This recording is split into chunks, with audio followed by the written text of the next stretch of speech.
안녕하세요. 노인체육학을 담당한 임상원입니다. 이제 제3강에서는 노화에 따른 신체적, 심리적, 사회적 변화에 대해서 알아봅니다. 이 3강에서 우리가 공부하게 될 내용들인데요. 노화에 따른 신체적, 심리, 사회적 특성의 변화를 공부해야 하는 이유에 대해 알아봅니다. 우리가 왜 공부를 해야 할까요? 그것은 바로 노화로 인한 기능적 장애에 대해서 좀 더 자세히 알아보고 그리고 노인들의 특성에 대해서 이해하기 위함입니다. 우리가 운동을 지도해야 하는 대상들의 특성에 대해서 확실히 알아야 함은 기본이기 때문이죠. 노화에 따른 신체적 특성의 변화 그리고 노화에 따른 심리, 사회적 특성의 변화에 대해 이 3강에서는 자세히 살펴보도록 하겠습니다. 첫 번째, 노화에 따른 신체적 특성의 변화입니다. 이 신체적 특성의 변화 중에 지금 심혈관계와 호흡계의 기능에 대해서 처음으로 나와 있는데요. 지금 심혈관계와 호흡계는 같이 공부를 해야 하는 이유가 있습니다. 바로 유산소성 능력을 결정짓기 때문인데요.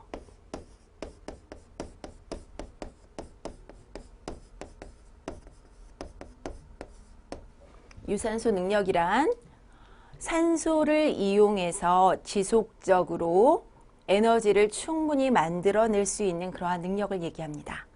활동적인 근육으로 혈액을 공급하는 심폐계의 능력이라고 정의되어 있는데요. 지금 외부의 공기를 우리가 코나 입을 통해서 들이마시게 되면 이 호흡기를 통해서 우리가 필요로 하는 산소를 전달받게 됩니다. 이 유산소 능력을 담당하는 심혈관계와 호흡계는 지금 바로 폐호흡, 중추순환, 말초순환, 세포호흡의 상호작용이라고도 얘기를 할 수 있는데요. 이쪽에 한번 적어볼게요. 폐, 호, 흡 그리고 중추, 순환, 말초, 순환, 그리고 세포, 호흡의 상호작용이라고 이렇게 정리되어 있습니다. 한 가지씩 차근차근 살펴보도록 할게요. 지금 보시면 심장입니다. 심장. 심장은 지금 폐로부터, 그러니까 호흡계를 통해서 들어온 산소가 폐에서 혈액으로 녹아 들어가게 되면 깨끗해진 이 혈액이 다시 심장으로 들어가게 되죠. 그러면 심장에서는 이 깨끗해진 혈액을 박출해서 온몸으로 분배를 하게 됩니다. 이것을 우리 중추순환이라고 얘기할 수 있고요. 온몸으로 분배됐을 때 지금 그 안에서 이렇게 온몸의 그 세포 조직까지 혈액이 공급되는 것을 말초순환이라고 하고요. 그 세포 안에 있는 세포 소기관인 미토콘드리아라는 곳에서 에너지를 생성하고 산소를 이용해서 에너지를 생성하고 이산화탄소를 만들어내는 그러한 과정을 우리가 세포호흡이라고 할 수 있는데요. 조금 얘기가 복잡하죠. 이걸 그림으로 간단히 도식화해서 설명을 드리도록 하죠. 지금 조그만 심장입니다. 방실, 방실. 이렇게 사람이 서 있다고 했을 때 오심방, 우측, 그리고 좌측이죠. 그래서 우심방, 우심실, 좌심방, 좌심실로 이렇게 심장이 구성되어 있다고 보면 되는데요. 지금 폐를 통해서 산소가 공급이 되었죠. 그 공급된 산소를 지금 다시 심장으로 넣어줘야 합니다. 심장으로 들어간 혈액이 좌심방으로 들어가고요. 그리고 좌심실로 들어가서 온몸으로 박출되게 됩니다.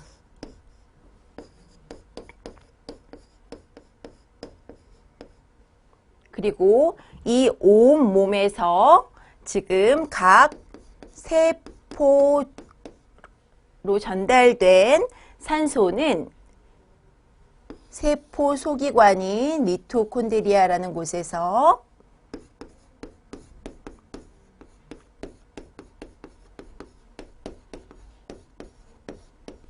우리가 음식으로 섭취한 영양분을 이용해서 영양분을 분해하죠. 산소를 이용해서 영양분을 태워서 이산화탄소는 부수적으로 발생이 되고 우리는 궁극적으로 ATP라는 에너지를 생성하게 되죠. 이러한 과정이 바로 세포호흡입니다. 그리고 다시 여기서 생긴 부산물들, 찌꺼기들, 여기에는 이산화탄소도 포함이 되어 있겠죠. 다시 심장으로 돌아오게 되죠. 이러한 것을 또 중추순환이라고 할 수 있겠죠. 예, 이렇게 순환이 이루어지는데 이걸 조금 더 자세히 그림으로 보여드리도록 할게요. 여기는 폐고요. 폐를 도식적으로 이렇게 그려봤어요. 실제는 이러한 상황이겠죠. 예. 이제 거꾸로 설명을 드릴게요. 온 몸을 돈 혈액은 지금 다시 심장으로 돌아와야 합니다. 정맥혈회귀 현상이라고 하죠. 정맥혈회귀.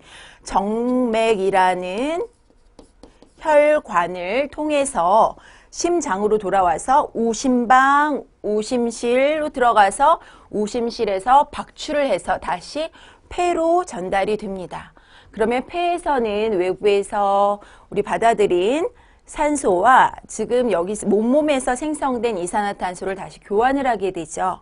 이걸 우리는 폐호흡이라고 하죠. 폐에서 이렇게 걸러진 깨끗한 혈액은 다시 깨끗해진 혈액은 다시 심장으로 돌아옵니다. 좌심방으로 들어오고요.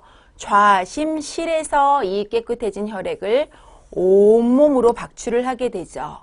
바로 동맥을 통해서 이렇게 박출을 합니다. 온몸으로 이렇게 전달되는 이런 과정을 우리 중추순환이라고 하겠죠. 우리 심장이라는 펌프의 역할로 온몸으로 혈액이 전달되는 것이죠. 그러면 온몸에서는 좀 더 세밀하게 혈액을 공급을 해줘야 하겠죠. 혈액에 있는 영양분과 산소를 전달하기 위해서. 그 일을 담당하는 곳이 바로 온몸에서는 모세혈관, 아주 세밀한 작은 혈관에서 이렇게 각 세포 조직으로 영양분, 영양소와 산소를 전달을 해줍니다. 그러면 우리 온몸을 구성하는 각 세포에서는 세포 소기관 중에 에너지 플랜트, 에너지 공장이라고 불리우는 미토콘드리아에서 이렇게 영양분을 태워서 산소를 이용해서 영양분을 태워서 이렇게 ATP, 에너지를 생성을 하고 부산물로 이산화탄소를 만들어냅니다.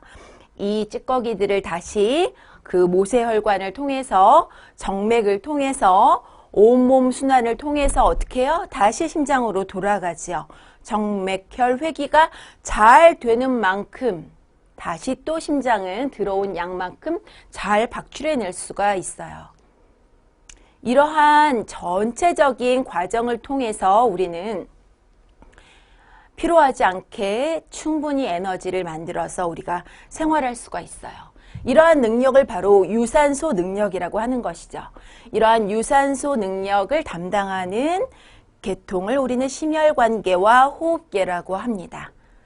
활동적인 근육으로 혈액을 공급하는 심폐계의 능력, 이게 바로 이 유산소 능력이고요. 폐호흡, 중추순환, 그리고 말초순환, 그리고 각 세포 단계에서의 세포호흡의 상호작용이라고 얘기할 수 있습니다. 어때요? 이야기가 어렵지 않으셨나요? 한 번 더 설명을 드리도록 할게요. 지금 우리가 외부에서 받아들인 산소는 우리가 음식으로 섭취한 영양분을 태우는 데 아주 이용되는 중요한 인자죠. 이 산소 받아들인 산소는 각 폐에서 어떻게 혈액 속으로 녹아 들어가게 됩니다. 그렇게 해서 우리 온몸으로 전달하기 위해서 심장으로 들어가게 되는데요. 심장으로 좌심방으로 들어가서 좌심실로 들어간 혈액은 온몸으로 박출이 되고요. 온몸으로 박출된 혈액은 세포 소기관인 미토콘드리아에서 지금 혈액 속에 녹아있던 영양소와 산소를 이용해서 에너지를 만들게 됩니다. 그리고 부산물인 이산화탄소와 노폐물을 만든 것은 다시 정맥을 통해서 심장으로 정맥혈 회귀에서 심장으로 다시 돌아오게 되죠. 이러한 전체적인 순환 과정을 담당하는 것이 바로 심혈관계이고요. 이 산소를 외부에서 받아들이고 그리고 세포 단계에서 에너지를 생성하는 이러한 과정을 담당한 것을 우리는 호흡계라고 얘기를 하죠. 그런데 중요한 것은 이런 유산소 능력이니까 우리가 측정해낼 수 있겠죠. 이런 유산소 능력은 최대 산소 섭취량을 가스 분석을 통해서 정확히 측정할 수 있다고 합니다. 여러분들 TV에서 영상으로 보셨을 텐데요. 이렇게 트레드밀 같은 데 뛰면서 이렇게 마스크를 쓰고 이렇게 달리면 이렇게 뭔가 분석하는 영상들을 보실 수 있었을 거예요. 그렇게 좀 복잡한 기기들이 필요합니다. 최대 산소 섭취량을 가스 분석을 통해서 정확히 측정 가능하다. 유산소 능력은 그렇게 측정이 가능하다. 최대 산소 섭취량. 그런데 우리가 이 최대로 산소를 섭취할 수 있는 양, 그러니까 에너지를 많이 만들 수 있다는 의미이기도 하죠. 이 측정된 최대 산소 섭취량을 가지고 우리는 운동 강도를 설정하기도 합니다. 그런데 운동 강도를 그렇게 복잡하게 설정한다면 어느 누구도 감히 운동 강도를 설정하려고 들지 못하겠죠. 그래서 그걸 대체할 수 있는 것이 우리는 바로 그 심박수로 대체를 하기도 하는데요. 예, 여기까지 진행을 하고요. 다시 볼까요? 노화 과정을 통해 최대 산소 섭취량은 점진적으로 저하된다고 합니다. 최대 산소 섭취량은 노화에 의해서 점진적으로 저하된다고 합니다. 즉, 이 최대 산소 섭취량, 즉 유산소성 능력은 노화 과정을 통해서 점진적으로 저하되는데 이것은 폐로부터 미토콘드리아에까지 모든 심폐계 구성 요소의 기능적 퇴화로부터 초래된다라고 얘기를 해요. 여기까지 이해하시겠죠? 예. 25세에서 65세 사이의 10년당 약 10%의 최대 산소 섭취량이 감소된다고 합니다. 10년마다 10%씩 이렇게 감소가 된다고 해요. 그 이유로 들고 있는 것을 첫 번째로는 최대 심박출량의 감소를 들고 있는데요. 최대 심박출량의 감소가 노화로 인한 최대 산소 섭취량의 감소를 설명하는 데 아주 기여를 많이 해요. 이 최대 심박출량 무엇일까요? 최대 심박출량을 알려면 일단 심박출량을 알아야 하겠죠? 심박출량. cardiac output이라고 합니다. cardiac output. 심박출량.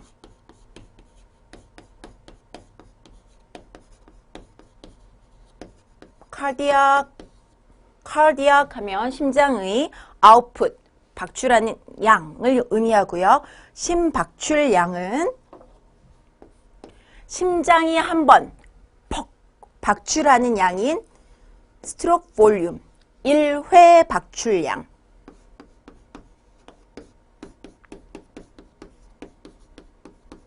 한 번 박출하는 양인 스트로크 볼륨, 한 번 쫙 뿜어내는 박출량인 1회 박출량과 heart rate, 심박수에 의해서 결정이 됩니다. 심박출량은 1회 박출량과 심박수에 의해서 결정되는 것입니다. 다시 설명드리자면 심박출량이란 1분간 심장에서 뿜어져 나오는 혈액량을 의미하는데요. 한 번 1회 박출하는 양 곱하기 1분당 심장이 박출하는 횟수, 박동하는 횟수의 곱으로 이렇게 결정이 되죠. 혈액량을 대표하는 값입니다. 심박출량. 그런데 운동에 의해서 이렇게 더 많이 박출을 해야겠죠. 이런 최대 심박출량은 바로 노화로 인해서 최대 산소 섭취량 감소를 노화로 인해서 감소되는 최대 산소 섭취량 감소를 지금 설명을 해준다고 하는데요. 지금 운동을 해도 그러니까 부하가 커짐에 따라서 그러니까 최대 심박출량이 커짐으로써 최대 산소 섭취량이 이렇게 증가돼서 이걸 견뎌내야 하는데 잘 그렇게 할 수가 없다는 얘기죠. 그 이유로 들고 있는 것이 바로 최대 심박수입니다. 최대 심박수는 20세 때 정점이래요. 그리고 10년마다 평균 5에서 10회씩 감소한대요. 최대 심박수가 점점 감소하는 거예요. 그럼으로써 최대 최대 심박수가 감소함으로써 최대 심박출량이 감소할 수밖에 없는 거죠. 이것이 바로 노화로 인한 최대 산소 섭취량의 감소를 설명하는 아주 감소를 설명하는데 아주 중요한 인자가 된다는 것이죠. 아까 잠시 설명드렸는데 이 최대 산소 섭취량은 우리 운동 강도를 설정하는 데에도 굉장히 중요하다고 했어요. 그래서 우리 보통은 운동 강도를 얘기를 할 때 최대 산소 섭취량을 직접적으로 가스 분석으로 측정하기가 힘들기 때문에 보통은 심박수를 가지고 대체를 하기도 해요. 그런데 이렇게 최대 심박수가 20세 때 정점을 이루어서 노화에 의해서 점차적으로 10년마다 평균 5에서 10회씩 감소하기 때문에 이것만 가지고 또 운동 강도를 설정하는데 또 굉장히 어려움이 있을 수도 있어요. 뒤에서 이러한 내용들에 대해서 굉장히 자세하게 여러분들이 공부를 하게 될 거예요. 운동 강도를 설정하는 편에서. 여기서 여러분들이 기억해야 될 것이 한 가지가 있어요. 최대 심박수를 구하는 공식이에요. 최대 심박수는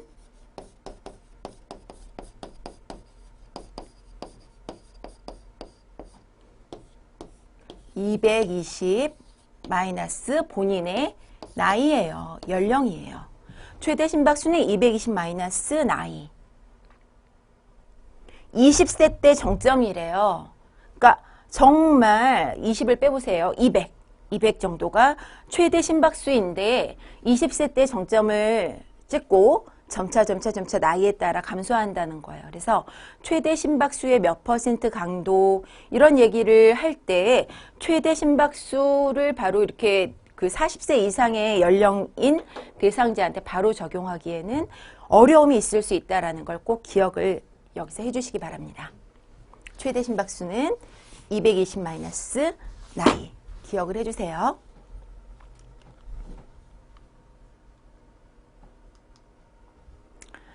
이제 너무 어려운 내용들이 한바닥에 지금 막 나왔는데요. 한꺼번에 설명드리는 이유가 있어요. 여러분들이 이 슬라이드 한 장만 확실하게 공부하고 계시면 진짜 심혈관계 그리고 유산소 능력에 대해서 그리고 심폐계 유산소성 능력에 대해서 확실하게 머릿속에 딱 각인될 수 있기 때문이에요. 예, 이제 9번째 내용에 들어가도록 할게요. 동정맥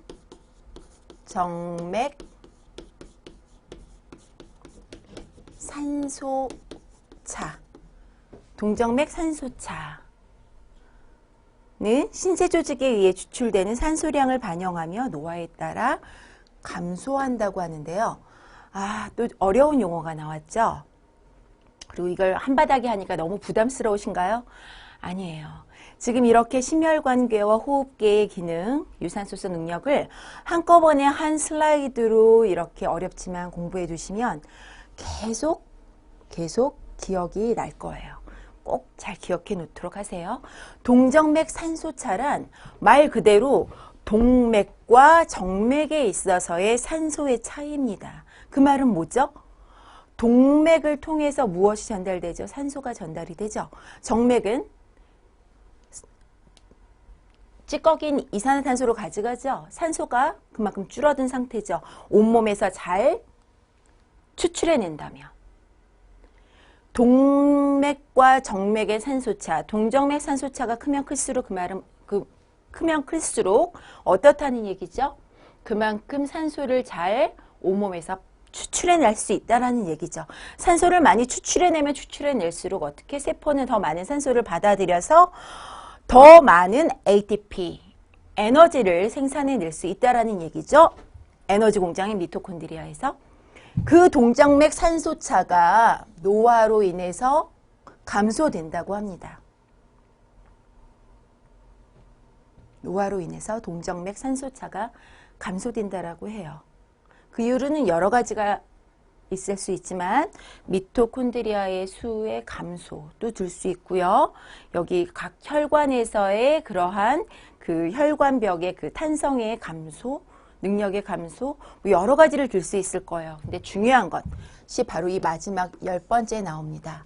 이 노화와 관련된 심혈관계의 변화는 바로 비활동,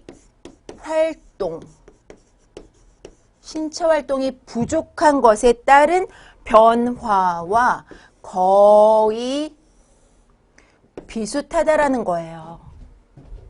이게 이 슬라이드의 키포인트입니다. 노화와 관련된 심혈관계의 변화는 비활동에 따른 변화와 비슷하다. 이 말은 거꾸로 활동적이면 어떻게 된다? 노화를 멈출 수는 없지만 늦출 수는 있다라고 거꾸로 생각할 수도 있을 것입니다.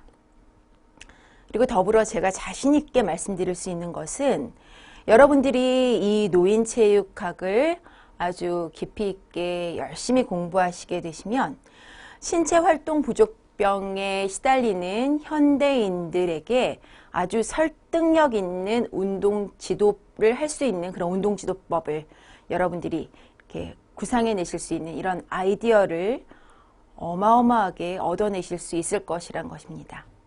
열심히 공부해 보세요. 네. 지금 심혈관계와 호흡기의 기능, 유산소성 능력에 대해서 지금 굉장히 깊이 있게 제가 설명을 드렸어요. 여러분들이 하나하나씩 다시 꼼꼼히 살펴주시기 바랍니다. 지금 유산소성 능력 결정하는 폐호흡, 중추순환, 말초순환, 세포호흡, 폐에서 깨끗한 산소를 받아들여서 심장으로 전달되면 어떻게 심장에서는 혈액을 타고 산소와 다른 영양소와 같이 동맥 혈관을 통해서 온몸으로 전달이 되고 여기에서 모세혈관을 통해 말초순환을 통해 세포에 전달이 되면 미토콘드리아에서 산소와 영양분을 이용해서 에너지 ATP를 만들고 이산화탄소가 부산물로 생기면 이게 다시 정맥을 통해 심장으로 정맥혈 회귀되고 이러한 전체적인 순환 과정을 여러분들이 계속 저처럼 그리고 쓰고 그리고 상상하고 하는 그런 숙성 과정을 여러분들이 충분히 가지신다면 아주 자신감 있게 유산소성 능력에 대해서 여러분들이 설명하실 수 있을 거예요. 다음 장에서는 바로 이 감소된 유산소성 능력으로 인한 기능적 영향에 대해서 공부를 할 텐데요. 여러분들이 앞 슬라이드에서 공부하신 그 유산소성 능력에 대해서 충분히 이해를 하시지 못하신다면 지금 유산소성 능력으로 인한 기능적 영향에 대해서도 조금 자신감이 없을 수도 있어요. 그렇다면 여러분들의 대상들에게 아주 설득력 있게 자신감 있게 지도하는 그 지도 능력에도 영향을 분명히 받을 거예요. 이제 하나씩 살펴보도록 할게요. 감소된 유산소 능력으로 인한 기능적 영향입니다. 노화와 관련된 최대 산소 섭취량의 감소는 신체 장애와 사망의 위험을 높일 수 있으며 삶의 질을 감소시킬 수 있다. 어마어마한 내용인데요. 사실입니다. 이제 이걸 하나씩 따져보도록 할게요. 대사 등량이라는 것이 있습니다. Metabolic Equivalence 해서 MET로 표현이 됩니다. Metabolic Equivalent, MET, 대사 등량은 신체 활동의 강도를 나타내며 휴식 상태의 산소 섭취량을 우리는 1메시라고 하는데, 이것은 휴식 상태의 산소 섭취량 1메스는 3.5ml의 산소량을 섭취한다는 거예요. 체중당, 분당. 이렇게 단위로 만들어놨어요. 이 값을 대사 등량이라고 합니다. 여러분들 앞 강에서 제가 제주도 백세 할머니 설명드렸죠. 그 설탕 포대를 15kg짜리를 들어서 운반한다고 하셨죠. 그게 약 5m에서 6m 정도의 신체 활동 강도를 표현을 한다. 그때 살짝 설명을 드렸을 거예요. 그 매트 값입니다. 휴식 상태의 매트는 산소 섭취량이 3.5ml kg당 그리고 분당. 얼만큼 그 사람이 무게가 나가는지 몸무게가 나가는지 그리고 얼만큼 신체 활동을 했는지 그건 모르잖아요. 그걸 단위값으로 이렇게 만들어 놓은 거예요. 이 할머니가 5에서 6m, 그래 5m라고 우리가 봅시다. 5m 정도의 신체 활동을 30분 정도 했어요. 그랬으면 어떻게 그 신체 활동 양을 구할 수 있을까요? 3.5 곱하기 할머니의 몸무게 곱하기 60분의 30 하면 전체 그 할머니가 그 신체 활동을 하면서 섭취한 산소량으로 표현이 되고, 그게 바로 그 신체 활동 강도가 된다는 얘기죠. 이해되셨나요? 뒤에 운동 강도 편에서 더 자세히 설명드리도록 하겠습니다. 대사 등량 매트. 여기서 중요한 건 무엇이냐면요. 85세 노인이 독립적인 삶을 살아가는데 요구되는 최소한의 강도가 5m 정도래요. 독립적인 삶을 살아가는데 5m 정도가 필요하다고 합니다. 그런데 정말 기가 막힌 일은 75세 이상의 건강하지만 비활동적인 노인은 2에서 4m 정도밖에 안 된다는 거예요. 75세 미만 노인이 5에서 7m. 그러면 75세 이상의 비활동인 노인들은 어떡하죠? 75세 이상 살고 싶다면, 아니 살 수밖에 없는 그런 지금 환경이죠. 그럴 수밖에 없다면 어떻게 해야 된다고요? 이 매트, 신체 활동 강도를 높여야 돼요. 유산소성 능력을 키워야 합니다. 무엇을 통해서? 바로 과학적이고 체계적인 운동을 통해서죠. 이제 하나씩 우리가 과학적이고 체계적인 운동을 지도해 드리기 위해서 노화로 인한 변화들, 기능의 변화들을 하나하나씩 공부를 해야 할 텐데요. 첫 번째, 심장의 변화입니다. 3번, 심장이에요. 심장. 예. 앞에서 우리가 쭉 공부를 했기 때문에 이 뒷부분부터는 이해하시는데 그렇게 어렵지 않을 것입니다. 심장의 변화예요. 노화에 의해 수축기 혈압이 증가합니다. 수축기 혈압. 아까 우리 심장에서 기억나시죠? 우심방, 우심실, 좌심방, 좌심실. 여기 좌심실에서 뿍 뿜어서 온몸으로 전달이 되죠. 혈액이 전달이 될 때 지금 심장에서 혈액이 뿜어져 나오면서 동맥, 혈관벽에 이렇게 압력을 가하죠. 이것을 바로 우리는 혈압, 혈관벽에 미친 압력을 혈압이라고 하는데, 이때 확 뿜어져 나올 때의 압력을 우리가 수축기 혈압이라고 하고요. 온몸으로 전달돼서 모세혈관을 통해서 이렇게 전달되는 과정에 이완될 때의 혈압을 이완기 혈압이라고 합니다. 그런데 노화에 의해서 이 수축기 혈압이 증가됨에 따라서 혈관벽에 미치는 압력이 증가됨에 따라서 대동맥과 대동맥까지가 경직되어 잘 순응하지 못하게 되는데 이에 대한 보상으로 좌심실, 우심방 우심실, 좌심방 좌심실 이렇게 뿜어져 내는 원래 좀 운동을 하면 이 부분이 크기도 커지고 두께가 이렇게 증가되는데 운동 부하에 의해서 근데 노화에 의해서도 이런 변화를 겪는데요. 근데 이게 좋은 변화일까요? 아니에요. 그러니까 본인이 신체의 부하가 커짐으로써 그러니까 어떤 부하냐면 이 동맥벽이 이렇게 탄력이 줄어들음에 따라서 그 부하 값으로 이 좌심실 벽이 두꺼워지고 그리고 크기도 증가된 병적인 상황이죠. 거의. 예, 이렇게 되고요. 안정시 심박수는 거의 변화가 없지만 지금 중요한 내용이 나왔어요. 호르몬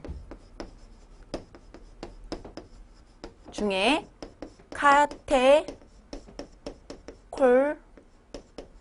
카테콜라민이라는 호르몬이 있거든요.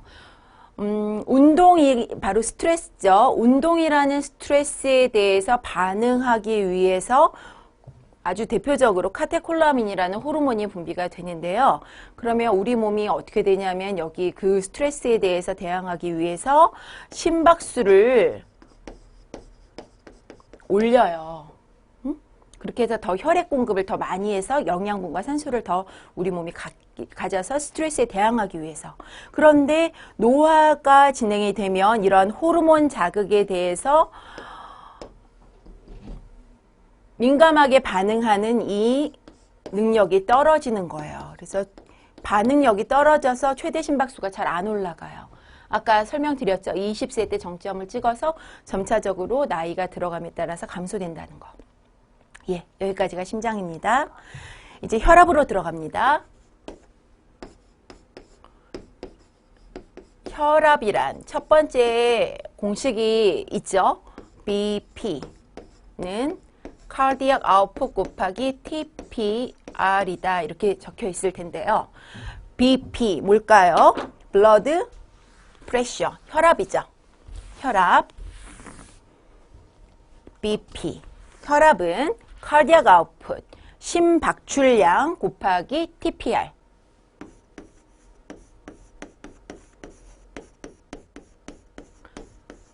Total Peripheral Resistance라고 얘기합니다. 혈압은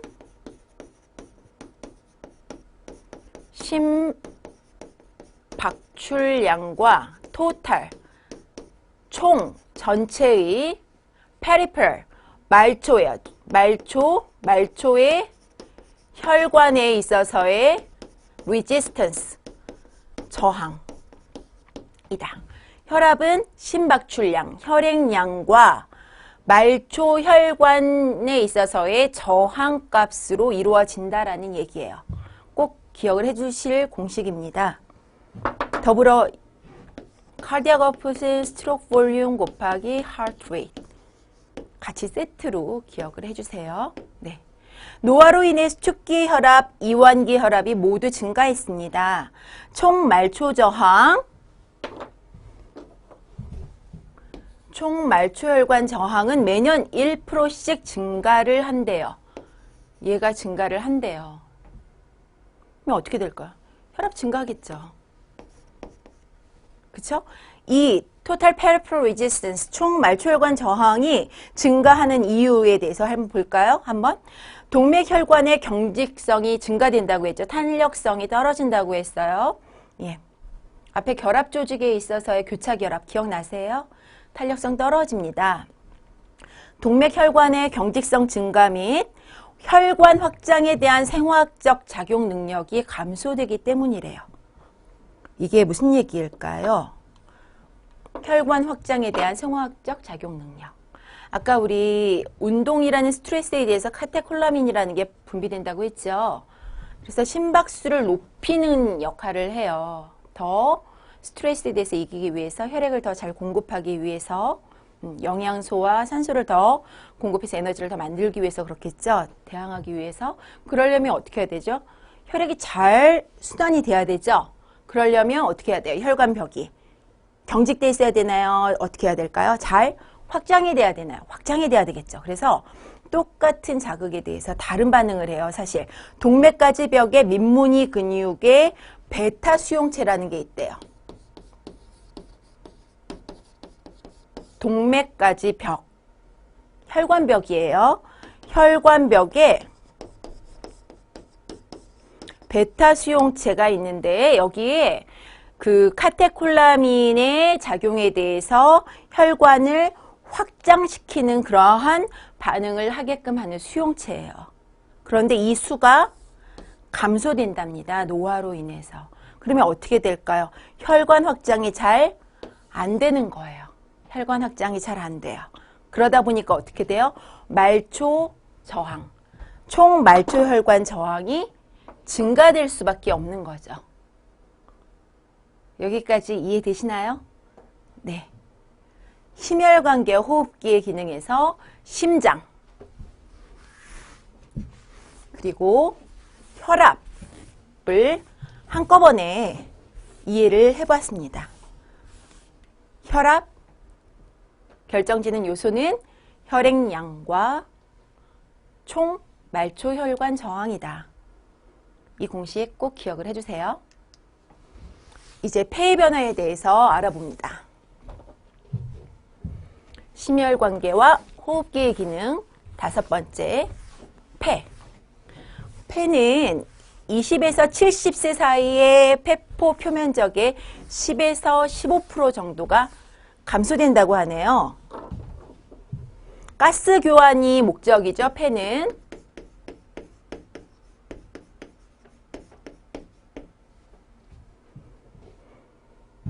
가스 교환하려면 표면적이 더 넓으면 넓을수록 좋겠죠. 그런데 이 면적의 축소를 의미하고 이것은 바로 생리학적으로 죽은 영역이 증가된다는 얘기입니다. 사강, 데드 스페이스가 증가된다는 얘기예요. 가스 교환이 잘 안 되겠죠. 폐를 통해 순환되는 공기의 양에 대해서 한번 알아보도록 할게요.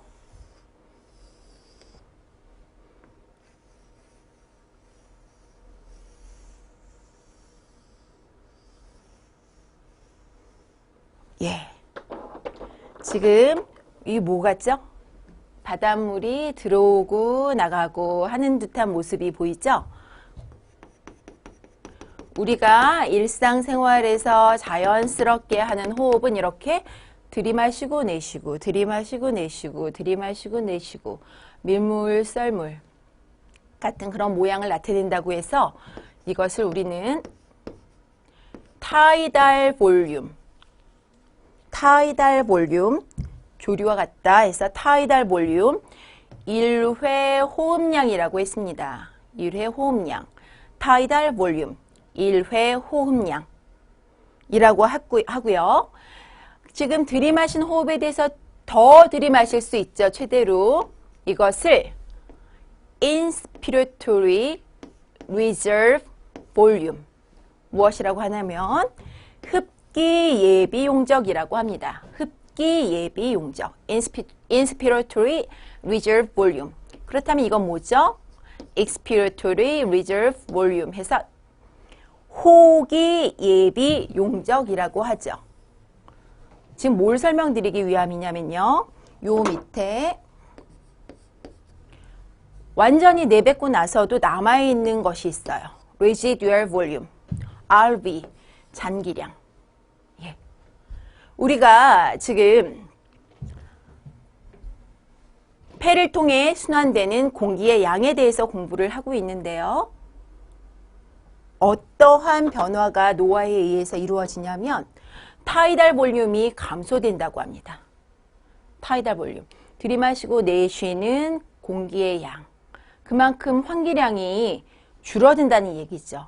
그리고 최대로 들이마시고 내쉬었음에도 불구하고 남는 그야말로 호흡에 참여하지 못하는 죽은 공간이죠.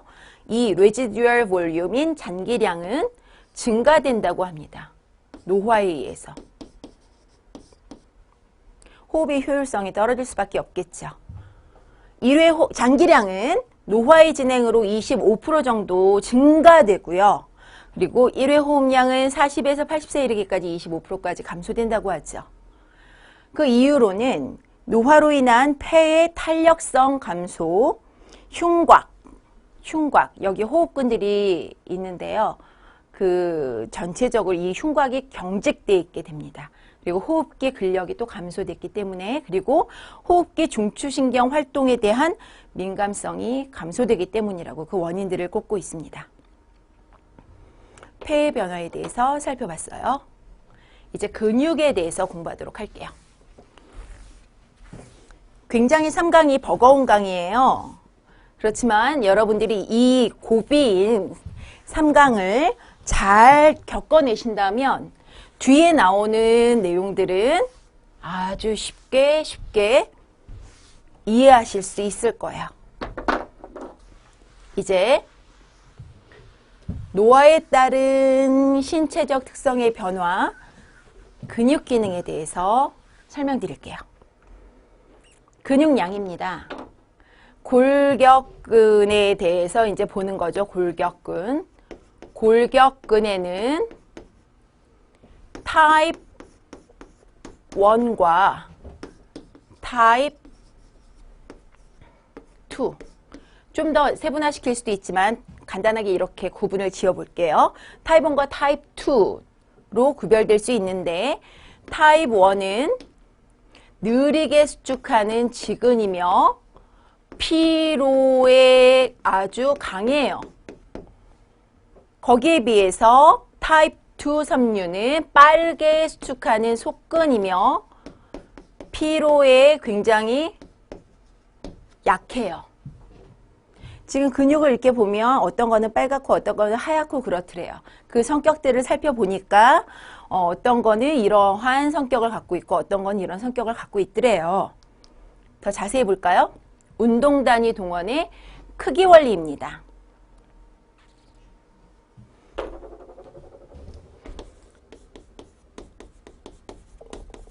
운동 단위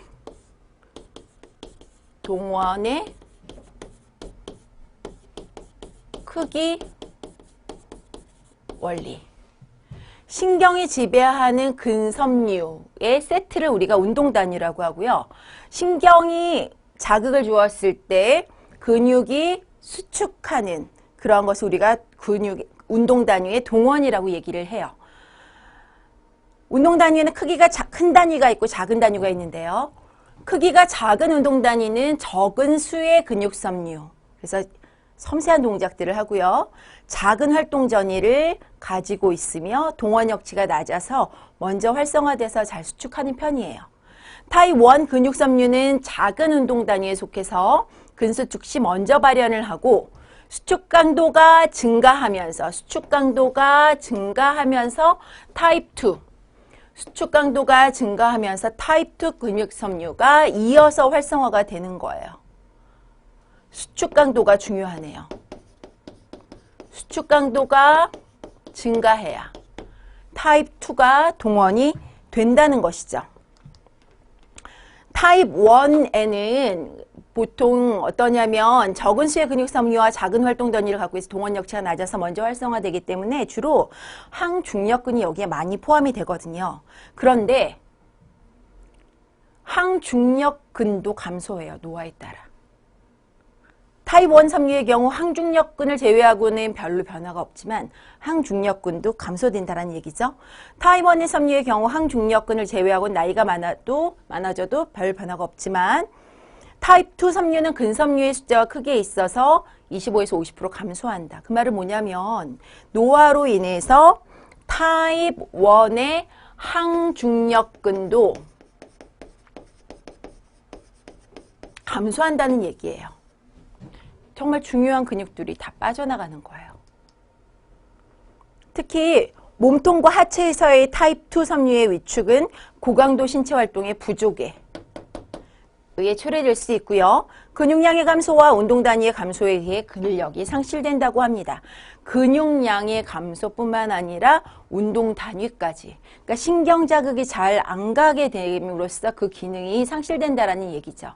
안 쓰면서 사라졌다는 얘기예요. 50에서 70세 사이에 30% 정도, 그리고 30세 이후에 급격히 상실된다고 하는데요. 지금 이런 운동 단위 동원의 크기 원리 굉장히 중요한데요. 우리 제주도 할머니 설탕부대 들어 올리고 했잖아요. 그런 근파워, 순발력, 꼭 운동의 기능에만 필요한 게 아니라 우리가 큰 힘을 발휘할 때 필요한 능력들이에요.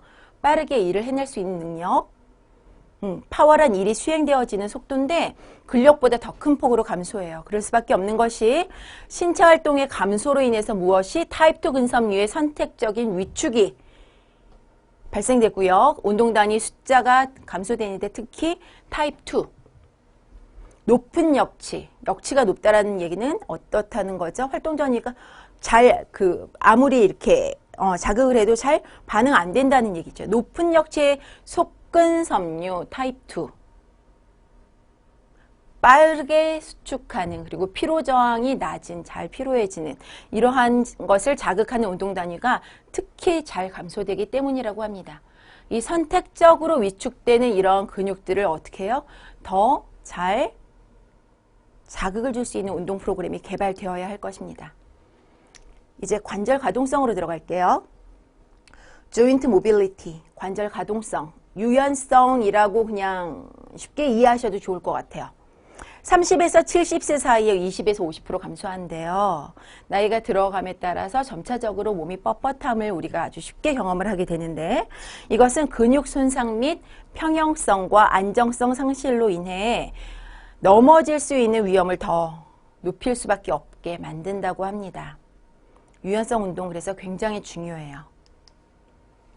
이제 여러 가지 부분 중에 여러분들이 이거는 뭐 하고 쉽게 그냥 흘려 넘어갈 수 있는 부분을 설명 하나 드리고 싶어요. 연골입니다. 아주 중요한 신체 부위예요.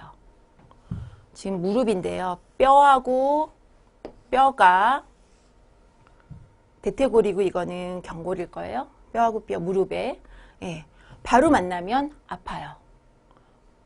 여기 뼈에는 신경이 지배되어 있죠. 혈액도 공급이 되죠. 아파요. 그래서 이렇게 감싸고 있어요. 뭐가? 바로 연골이 감싸주고 있어요.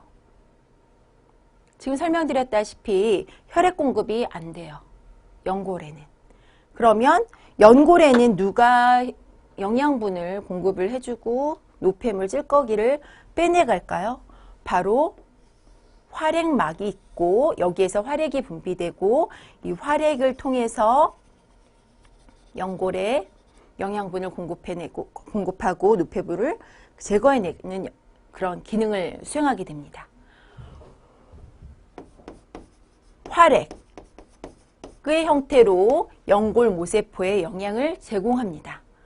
영양소들은 삼투압 작용, 우리 배추 절일 때처럼 이렇게 삼투압에 의해 활액과 함께 연골 기질로 들어가지만 압축력, 활동을 얘기하죠. 근데 압축력이 없는 이러한 비활동 상태에서는 다시 빠져나간대요.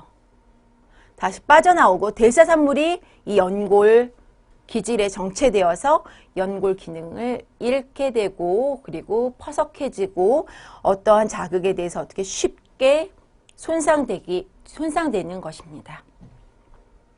그리고 손상되면 연골은 다시 재생되지 않아요. 어느 연령 이상에서는 잘 아끼고 그리고 잘 조절해서 사용해야 하는 부분입니다. 굉장히 중요한 부분이에요. 이 연골과 관련한 질환이 있죠. 퇴행성 관절염. 요즘엔 젊은 사람들에게서도 나타나요. 잘 이렇게 그 운동에 어떻게 보면 부정적 역할이죠. 예. 잘 아껴주셔야 합니다. 우리 구강에서 질환별 프로그램에서 좀 더 자세히 살펴보도록 하죠. 이제 골밀도인데요. 최대 골밀도는 약 25세에 도달이 되고 그걸 가지고 유지하면서 사는 거죠. 그러니까 어렸을 때, 젊었을 때 뼈를 튼튼하고 착실하게 만들기 위해서 정말 노력을 하셔야 돼요. 햇빛을 많이 보고 많이 잘 영양분들을 섭취를 하셔야 합니다. 그런데 어떻게 다이어트로 인해서 요즘에는 골 감소증에 시달리는 젊은 여성들이 많아요. 그분들이 나이가 들어서 노화가 진행이 될 때에는 어떤 일이 벌어질지 정말 걱정이 많습니다. 최대 골밀도는 약 25세에 도달이 되는데 노화에 따른 골밀도 상실은 제지방량, 즉 체지방을 제외한 양. 여기서 얘기하는 건 뭘까요? 주로 근육을 얘기하겠죠. 상실과 함께 나타난다.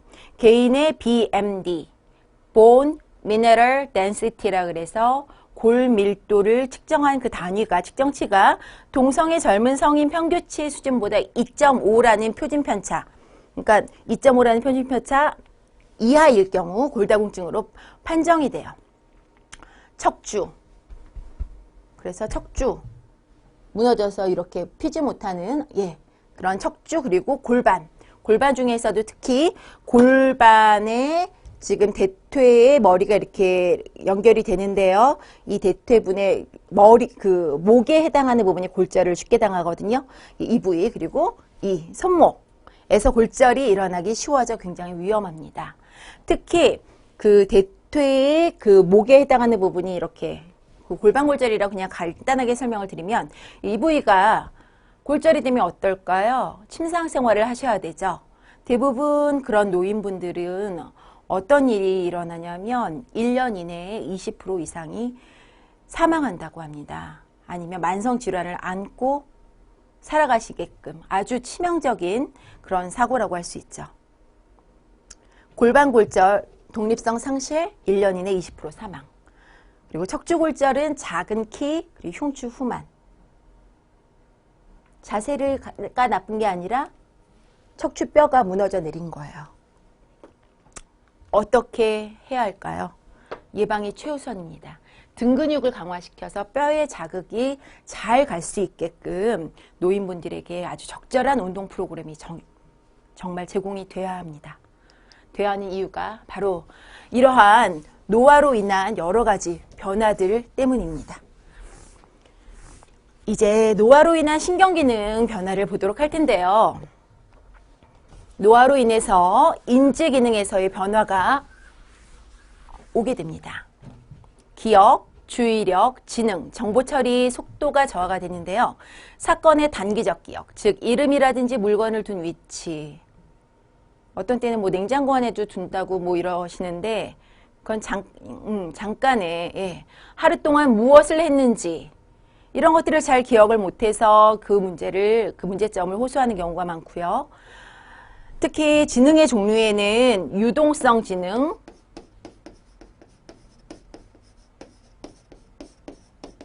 자신 스스로의 능력으로 추상 및 연관, 추리, 문제 해결을 하는 이런 유동성 지능이 있고, 결정성 지능, 다른 사람들도 알고 있는 것으로 언어, 수학, 공간, 기계적 능력 이렇게 나뉘어 있는데요. 이 유동성 지능이 많이 감소가 된다고 합니다. 두뇌로의 불충분한 산소 공급이라든지 신경 전달 물질, 합성의 감소, 그리고 두뇌 대사의 전반적인 감소가 이 유동성 지능의 저하를 설명한대요.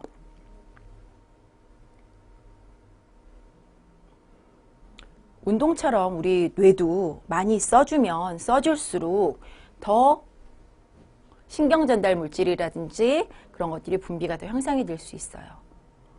그리고 운동이 많은 혈액을 뇌로 충분히 공급해 줌으로써 이러한 불편감을 호소하는 것들을 개선시킬 수 있을 것이라고 봅니다.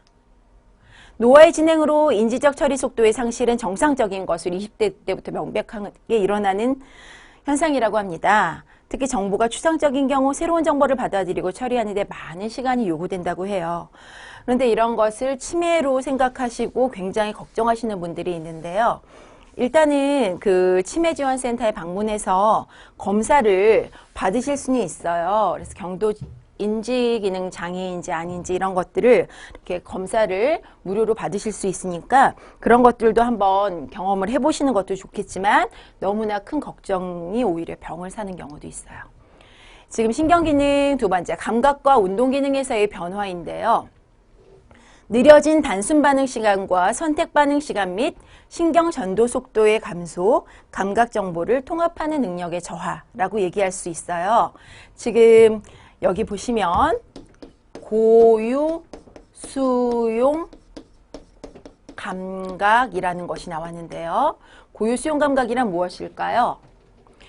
내 몸 안에, 즉 관절에 그리고 근육에, 관절에 특히 어디 건에 이렇게 고유 수용 감각기라는 게 있어요. 그래서 내 근육이 얼만큼 길어졌는지 짧아졌는지, 건이 길어졌는지 짧아졌는지, 그래서 내 그 몸에 대한 정보를 우리 뇌에 넣어주는 그러한 부분입니다. 우리 몸에 고유 수용 감각기. 거기서 우리가 이렇게 받아들인 정보가 바로 고유 수용 감각인데요. 이 고유 수용 감각, 그리고 전정 감각, 시각 등이 노화로 인해 다 감소되거든요. 전정 감각이란 귀 속에 있는 이렇게 머리의 위치를 탐지하는 그런 평형기관인데요. 이 세 가지가 대표적으로 우리가 균형을 잡고 균형을 잡을 수 있는 그런 균형 능력이 굉장히 큰 영향을 미쳐요. 그래서 이런 균형 능력이 떨어지면 어떻게 될까요? 넘어짐 위험성 및 자세 불안정성을 증가시키겠죠. 그래서 어떻게 해야 될까? 우리는 아주 체계적이고 과학적인 운동 프로그램을 제공을 해드려야 해요. 다감각 훈련을 제공을 해드려야 돼요. 넘어짐을 예방하기 위해서. 앞서 설명드렸죠? 넘어지면 뭐가 문제죠? 어르신들 대부분 골절의 위험이 굉장히 커지기 때문이에요. 균형 능력과 관련된 이러한 감각기관의 훈련이 굉장히 중요하다. 자, 그림 볼까요? 굉장히 불안정한 자세를 취합니다. 노인분들은. 아주 흔한 그림이에요. 체중심이 앞쪽으로 쏠려 있기 때문에 이렇게 지팡이를 짚으시기까지 하시거든요. 이 불안정한 자세는 넘어짐에 대한 불안감을 키워요. 그리고 그렇게 되면 어떻게 될까요? 좀 덜 움직이려고 하세요. 그 멀리 있는 물건에 대해서 이렇게 리치할 수 있는 게 이렇게 손을 뻗어서 이렇게 갈 수 있음에도 불구하고 뭔가에 기대서 짚습니다. 그러면 그 몸의 기관에 있어서의 이렇게 같이 협응하는 능력들도 많이 떨어져요. 실수의 경험이 상실됨으로써 자세 조절 능력이 더 떨어지죠. 실수의 경험 굉장히 중요한 거죠. 실수의 경험. 이게 상실되면서 자세 조절 능력이 상실되고 불안정한 자세를 더욱 악화시키는 이런 악순환의 고리를 갖게 되죠. 어떻게 해야 될까요? 이 악순환의 고리를 깨트려 드려야 돼요. 실수의 경험을 더 많이 제공해 드려야 됩니다. 그게 바로 저희가 제공해 드리려는 운동이라는 프로그램이에요. 운동이라는 것이 뭔가 이렇게 멋있게 보이고 뭔가 이렇게 보여주기 위한 것이 아니라 이러한 다감각 훈련을 통해서 제대로 몸을 세우고 그리고 자기가 자신감 있게 자기 몸을 조절할 수 있는 능력을 키워나가는 것이라고 저는 생각을 합니다. 그렇게 되면 기분 좋아지고 그리고 아름다운 몸매를 갖게 되는 건 부수적인 것이고요.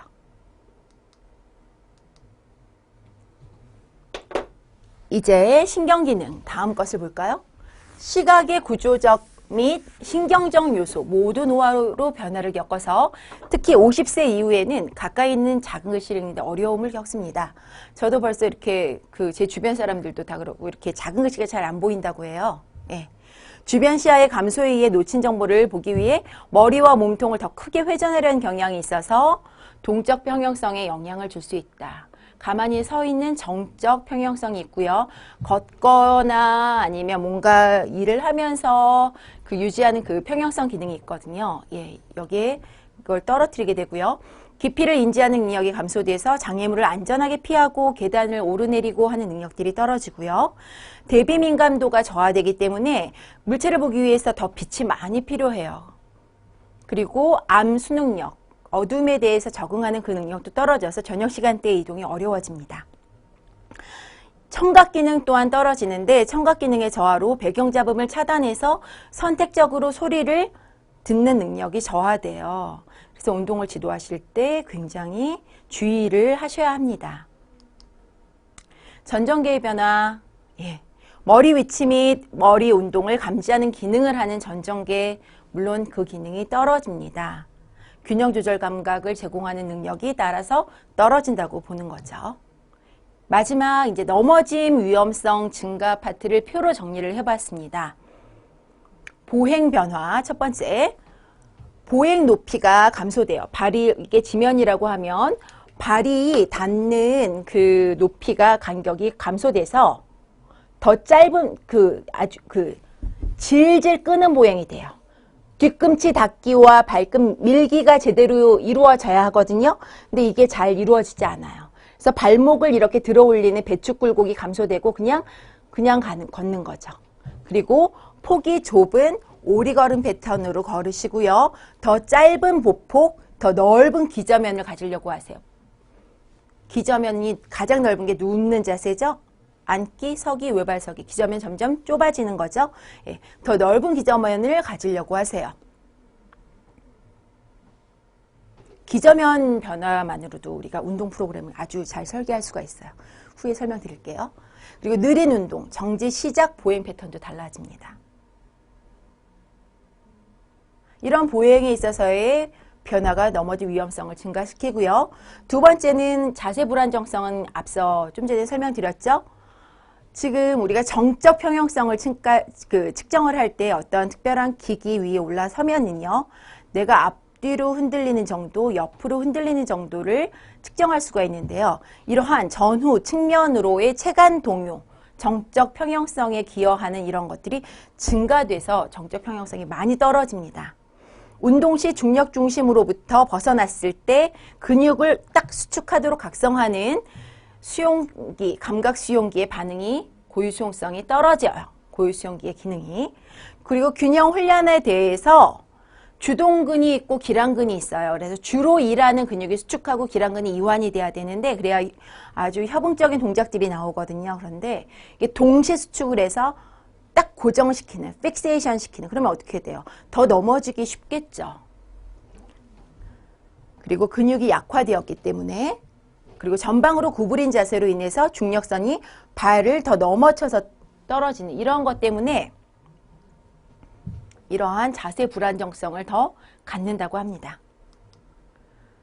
넘어짐 위험성, 지금 시력의 감소, 눈에 들어가는 빛의 감소, 그리고 백내장의 경우에 특히 눈부심을 굉장히 많이 어려워하시고요.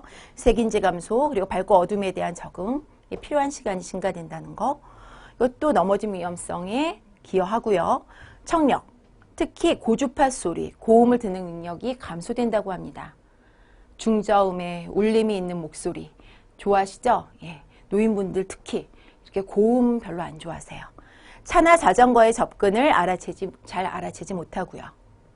인지변화, 환경에 대해 혼동하고 주의력 장애를 겪게 되고 각성 수준이 감소됩니다. 그리고 판단 부족. 마지막, 기립성 저혈압도 낙상 위험성에, 넘어짐 위험성의 증가를 가져오는데요. 기립 자세에서 수축기 혈압이 20mmHg만큼 떨어지고요. 서 있을 때 뇌의 혈액 공급이 불충분해져 어지러워질 수 있대요. 그 이유로 들고 있는 것이 압력 수용기의 효율인데요.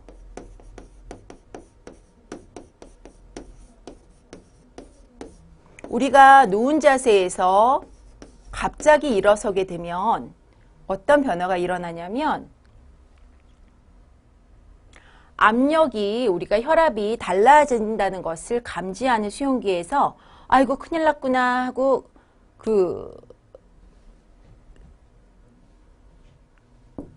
경보 발령을 내리게 돼요. 왜냐하면 압력이 떨어지면 뇌로 혈액 공급이 원활하게 되지 않는다는 걸 알기 때문이죠. 그래서 혈압은 cardiac output, 심박 출량 곱하기 total peripheral resistance죠. cardiac output은 stroke volume 곱하기 heart rate죠. 일어섰을 때 심박수를 높임으로써 이렇게 혈압을 높이는 반응을 바로 이렇게 갖게 돼요. 대표적인 압력 수용기로는 그 대동맥쿵, 심장에서 팍 박출하는 곳, 그리고 경동맥동, 우리가 맥박 측정할 때 여기 요골동맥에서 측정을 하지만 경동맥동에서 측정을 하거든요. 거기 있는 부분을 우리가 측정한다고 하고 꾹 누르시면 심박수가 떨어져요. 예. 이런 압력 수용기에서 이 정보를 받아서 혈압을 높여서 혈압을 골고루 균일하게 갖게 함으로써 뇌에 혈액을 충분히 공급을 해야 되겠다, 이렇게 신호를 주게 되는데, 이러한 압력 수용기의 효율이 노화로 인해서 감소된다고 합니다. 그러면 어떻게 되죠? 혈압이 잘 이렇게 누워있다 갑자기 일어서면 잘 반응을 잘 못함으로써 뇌로 혈액 공급이 불충분해지는 거죠. 혈액 공급이 불충분해지면 그만큼 영양분, 산소 공급 안 되죠? 그러면 그 부분에서 에너지 부족하죠? 그래서 어떻게 돼요? 어지러움증을 호소하게 되는 것이죠. 여기까지 넘어짐 위험성 정리해 보았습니다. 이제 마지막 슬라이드예요. 사회심리적 특성의 변화를 한 장으로 정리했어요. 예. 뒤에서 사회심리적 노화로 인한 사회심리적 특성의 변화에 이어서 뒷장에서는 노인 운동에 따른 노화로 인해 변화된 사회심리적 특성이 어떻게 좋아지는지에 대해서 공부하는 강의 있어요. 거기서 좀 더 자세히 살필 것이기 때문에 여기서는 간략하게 용어 정의 정도로 넘어갈게요. 삶의 질. 노화로 인해서 삶의 질이 좋아질까요? 단순하게 얘기해서는 어려운 일일 것 같습니다. 일단 외모가 변하고 신체 기능이 떨어지고 그리고 하던 일, 사회활동도 많이 줄어들게 되고 그럼으로써 특별히 대비해 두지 않으신 분 같은 경우에 굉장히 좌절감을 겪게 되겠죠. 그래서 다른 얘기로 감정적 웰빙이라고도 표현을 하는데요. 지금 노인의 공포라고 표현이 된 이 내용을 보시면 잘 이해하실 수 있을 것입니다. 노화와 질병에 대한 공포, 가난과 책무에 대한 공포, 변화와 불확실성에 대한 공포, 정신병에 대한 공포, 치매, 특히 자유, 정체성, 존엄성 상실에 대한 공포, 죽음에 대한 공포, 학대와 무관심에 대한 공포를 노인의 공포로 꼽고 있습니다. 지금 사회심리적 특성의 변화 중에 이 자각이라는 개념도 굉장히 중요한데요. 그 세 가지로 표현이 되어 있습니다. 자아 개념, self concept, 자부심, self esteem, 그리고 자기 효능감, self efficacy를 우리가 자각이라고 얘기를 하는데요. 첫 번째 자아 개념부터 보시면 자아에 대한 의식적인 자각을 얘기한다고 합니다. 자아에 대한 의식적인 자각? 우리가 운동을 지도한다고 했을 때도 특히 복근 운동을 합니다. 아니면은 그 둔부 운동을 합니다. 엉덩이 근육 운동을 합니다. 이랬을 때 그 부분에 대해서 의식적인 자각이 잘 이루어져 있어야 더 운동에 있어서 효과가 더 높을 수 있다는 건 여러분들 잘 알고 계셔야 합니다. 그런데 그것뿐만 아니라 지금 자아 개념, 자아에 대한 의식적인 자각, 자기 상태에 대한, 자기 몸에 대한, 자기에 대한 그런 자각들, 이런 능력들이 노화로 인해서 많이 떨어집니다. 당연히 노인분들 운동 가르치기 힘들어요. 두 번째 자부심, 자신에 대해 가지고 있는 존경과 존중, 굉장히 중요한 내용입니다. 이거 많이 상실됩니다. 자기 효능감, self-efficacy. 자기 효능감은 자신이 어떤 주어진 여건에 대해서 할 수 있다라는 자신감이거든요. 개인이 일정 수준의 목표 달성을 위해 해야만 하는 행위를 조직하고 실행하는 능력에 대한 믿음. 가장 강력한 행동 수행의 매개체라고 할 수 있는데 안타깝게도 이러한 기능들은 많이, 이러한 느낌들은 상실되게 됩니다. 이러한 능력들을 북돋아 줄 수 있는 그러한 좋은 수단이 바로 운동일 수 있을 것 같아요. 그렇게 해서 노인체육이 태동됐습니다. 이렇게 노인체육학 다시 한번 정리를 해볼게요. 제로키네지올러지라고 하는데 노인학, 제론톨러지와 체육학, 키네지올러지의 합성어이고요.